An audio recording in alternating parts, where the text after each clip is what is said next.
Hello, friends. How about I gave you this dumbbell and asked you to run with it? Difficult, right?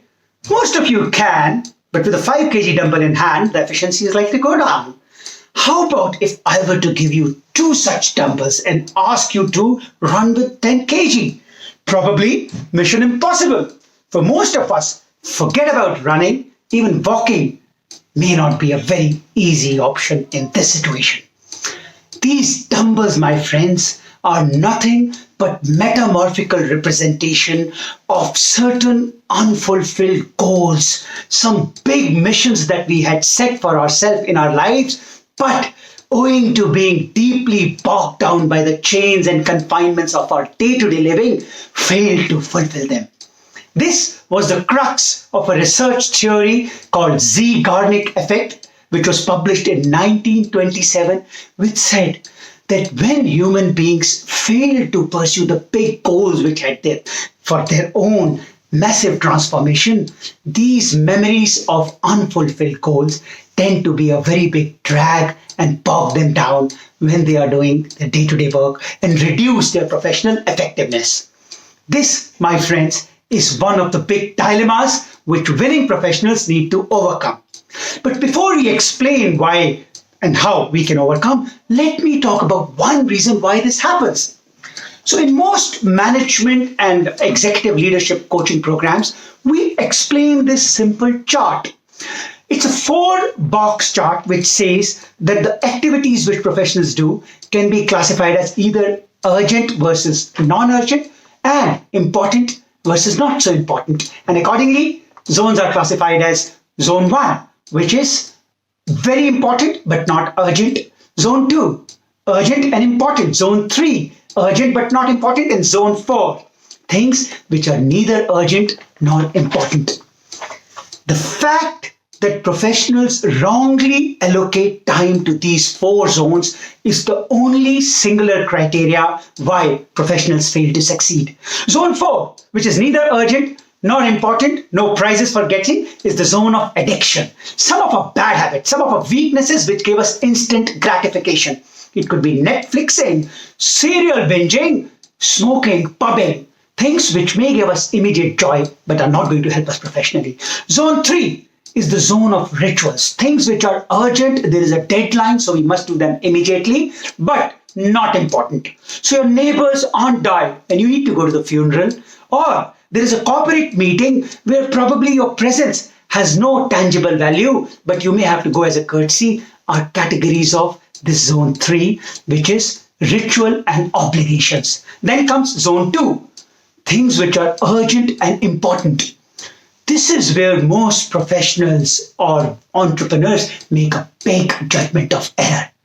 Zone 2, my friends, is the zone of firefighting.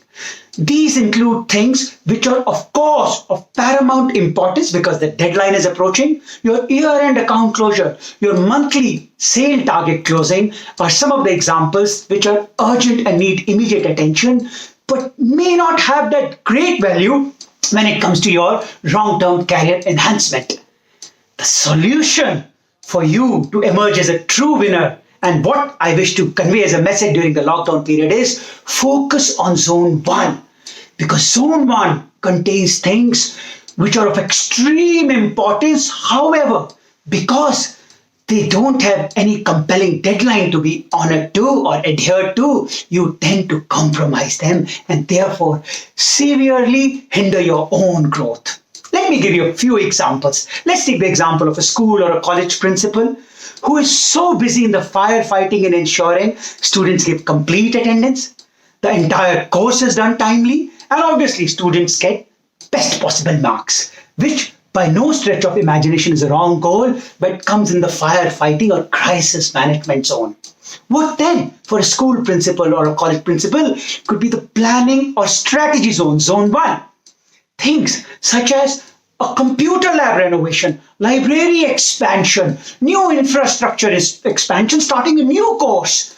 Things which are so vital for your university or for your college to grow up the reputation index, but because they are not having any compelling deadline, tend to get compromised. Similarly, for a corporate professional, you may be the general manager or vice president of your organization and doing absolutely well in your day-to-day tasks in ensuring that all deadlines are met.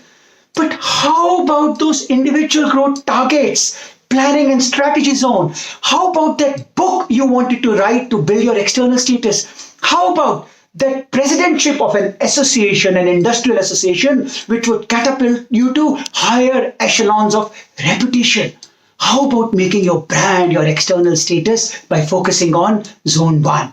These are the things which sometimes get compromised in the hustle and bustle of managing the firefighting. So today, I wish to give you a very simple COVID lockdown challenge. Thanks to not having to commute, thanks to not having to travel, and by trying to do certain amount of efficient reprioritization, you could all do two simple exercises. Number one, try to see what are certain habits or addictions from zone 4 which you could shrink the time on. Watch slightly less of social media, watch slightly less of Netflix, save about 1 or 2 hours from that. And obviously, you're going to save 1 or 2 hours because of the logistic time that you are now not required during the lockdown phase to consume. These 3 to 4 hours which you spare out of zone 4 and 3, my friends, shift them to zone 1, which is the strategy and planning zone. Pursue those big rocks, those big missions that you had always wanted and which, because they are left unfulfilled, are acting as a drag on you.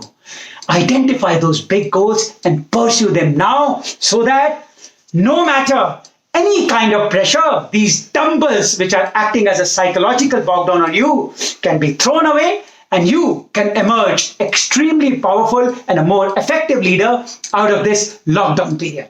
Thank you.